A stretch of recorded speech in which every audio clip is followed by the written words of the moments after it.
নীলাঞ্জনার কোর্টে হিয়ারিংয়ের দিন এবার নীলাঞ্জনাকে কাঁধে কাঁধ মিলিয়ে সাপোর্ট করার জন্য সেখানে রায় এবং অনির্বাণ গিয়ে হাজির হলো। হ্যাঁ বন্ধুরা, ভিডিওতে লাইক দিয়ে দেখতে থাকুন। যে মুহূর্তে কিনা রায় নিজের সন্তানকে নমিতাদির ভরসার বাড়িতে একা রেখে নিজের বোনকে সাপোর্ট করার জন্য আদালতে ছুটে যায়, ঠিক সেই মুহূর্তেই নীলাঞ্জনা এবং ক্রান্তকে যখন কোর্টে চালান করা হয় এবং সেই সময়ে যখন নীলাঞ্জনা ঘুরে রায়কে এবং অনির্বাণকে দেখতে পায়, ঠিক সেই মুহূর্তে নতুন এক আশা আলো দেখতে পায় নীলাঞ্জনা এবং ক্রান্ত বলতে থাকে যে কী ব্যাপার নীলু, তুমি পেছনে কাকে দেখছো বলো তো। ঠিক সেই মুহূর্তে নীলু বলতে থাকে যে ওই যে দুজন মানুষ দাঁড়িয়ে আছে না, একজন হলো কি আমার বড়দিভাই এবং তার হাজবেন্ড আরেকজন, এবং এদের দুজনকে দেখে না আমি নতুন এক আশার আলো দেখতে পাচ্ছি। কেন জানি না আজকে আমার অনেক বেশি পজিটিভ ফিল হচ্ছে এবং এমন মনে হচ্ছে যে আজকে হয়তো বা খুব সম্ভবত আমরা বেল পেলেও পেতে পারি। ক্রান্ত ঠিক সেই মুহূর্তে ক্রান্ত বলতে থাকে যে কেন তোমার ওদেরকে দেখে তোর পজিটিভ ফিল কেন হচ্ছে বলো তো।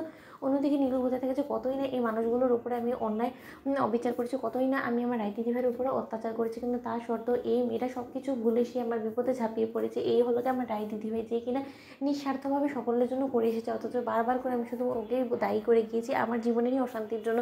অথচ দেখো আজকে যখন কিনা আমি এই চার দেওয়ালের মধ্যে আটকা পড়ে আছি, সেই হলো গিয়ে প্রথম, এবং আমার বাড়ির লোকেরাই হলো গিয়ে প্রথম যারা কিনা আমার বিপদে পাগলের মতন ছোটাছুটি করছে।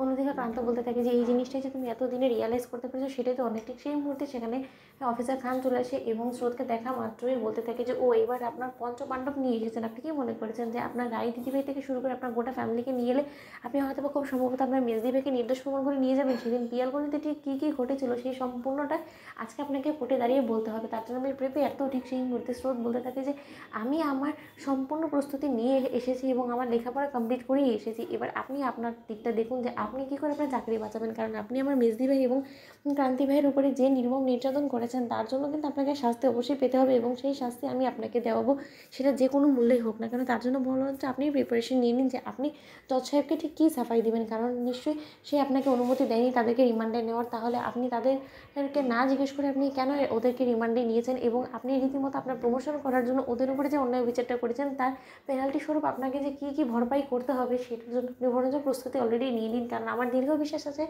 আদালতের উপরে যে সে নিশ্চয়ই এর জন্য আপনার সর্বোচ্চ শাস্তির ব্যবস্থা করবে। অন্যদিকে অফিসার খান বলতে থাকে যে আপনার বড্ড বেশি সাহস, দেখুন বরঞ্চ গিয়ে আজকে আপনার জামাইবাবু এবং আপনার মেজদি ভাইকে আপনি কোর্ট থেকে ছাড়াতে পারেন কি না, অ্যান্ড ইটস মাই চ্যালেঞ্জ যে কোনোভাবেই আপনি যাতে ওদের দুজনকে বেল করে না বাইরে আনতে পারেন সেই ব্যবস্থা এবার আমি করব, কারণ আমি আপনার প্রতিদ্বন্দ্বী হয়ে দাঁড়িয়েছি।